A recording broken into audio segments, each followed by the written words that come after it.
Today I want to show off 10 easy ideas that you can use to upgrade your LEGO knights and general armies overall. We've got a lot to cover, so let's get into building your perfect knights. One thing that I think makes a huge difference is using cool brick-built weapons as opposed to the single molded ones. Obviously, for some figures and types of weapons, it makes more sense to use the pre-molded ones, but they're a great way to add your own style and just make a custom figure look a lot cooler with the added room for creativity. Now, there's very simple ones like a mace or a long spear that just use a couple of parts, possibly even from a single molded weapon, but then there's more crazy ones you can do like massive swords and axes, such as these really cool looking ones from my friends Eldon Bricks and Sobek Bricks on Instagram. I think they show off how creative parts usage can really elevate a custom figure, and I'll leave links to their socials in the description. Now, another thing you can do to give a bit more flair to a pre-molded weapon is add something small like some minifigure hands to represent flags on a spear. It isn't anything crazy, but little touches like this definitely make basic foot soldiers and knights a bit more interesting. Moving on to a super easy upgrade you can do is giving more unique plumes to your knights that you want to stand out. An easy technique is simply adding a minifigure hand to a basic plume, and you can do one of the same color, but what I really like doing is adding a secondary color of the faction to it, and in my opinion, it's a super cool upgrade.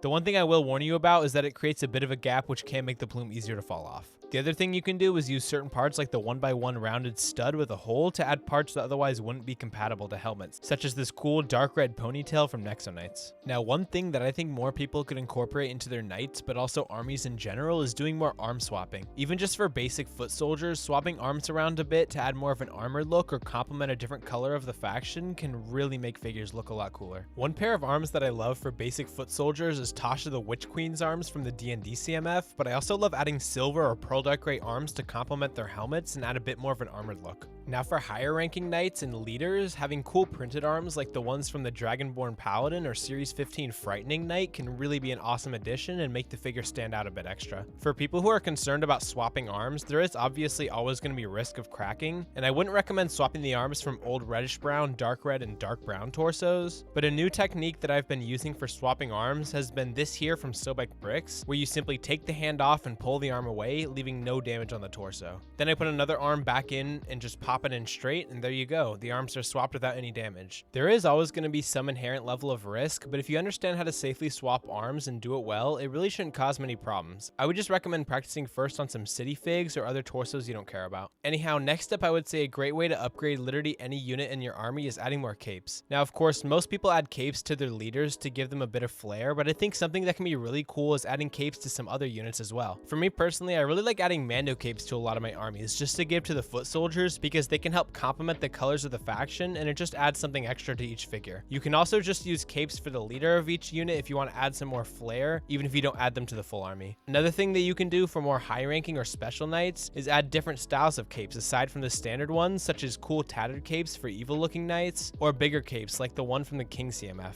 I would recommend capes for minifigs for actually buying capes because the official ones from LEGO can be pretty expensive for certain designs and colors, and you can also get a wider variety of colors for stuff like Mando and tattered capes. I'm personally a LEGO purist for the most part, but custom cloth elements like capes and flags are different for me, and I love having a wider variety of capes to choose from for only $1 each. Now, for tip number 5, we have something similar to capes but not quite. Here we're talking about commas. These I feel like work particularly well to be saved for leaders to differentiate them a bit more, but they could also be used in mass to cover up unprinted legs for basic soldiers. I don't have much to say about them, they just look really cool, and I think they're underutilized for knights. Also, once again, you can easily get these on capes for minifigs for $1 each, so I would definitely recommend them there. You can also see a more thorough review of capes for minifigs right here. Another obvious tip is adding more printed legs. You don't need to use $3 to $5 legs for all of your figures in your armies, but there's a good amount of options for most factions that go for around $1 or less that work extremely well. A few examples are factions like the Blue Lions, which can be easily upgraded with Black Falcon legs. The Kingdom's Lion Knights can be upgraded with the Lion Queen legs from Pick-a-Brick. The Kingdom's Dragon Knights look great with Tasha the Witch Queen's legs, and there's many other options for all sorts of factions. My point being that it's worth it to spend a bit extra to get printed legs in my opinion, because I think it's better to have a smaller, more detailed army than a larger one that's a bit more basic.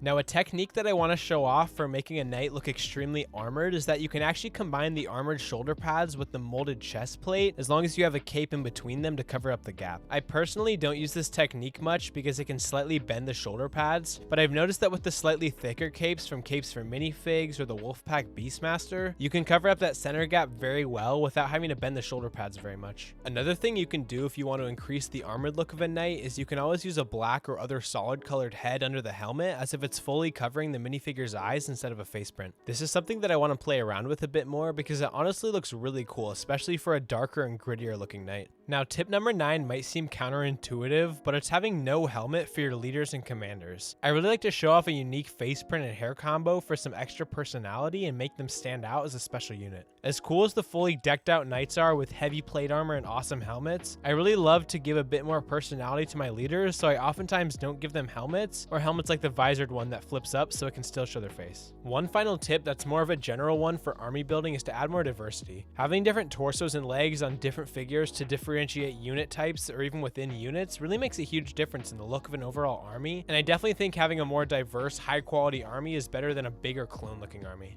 If you have any other ideas for upgrading your LEGO knights and armies, feel free to leave them in the comments and let me know which one of these ideas are your favorite and which ones you're going to use. If you like LEGO Castle content, subscribe because I make a new video every Saturday. I'm back to consistently uploading, so let me know what types of videos you want to see. Also, if you want to earn a free $30, sign up for Rakuten using my affiliate link in the description. As always, thank you so much for watching.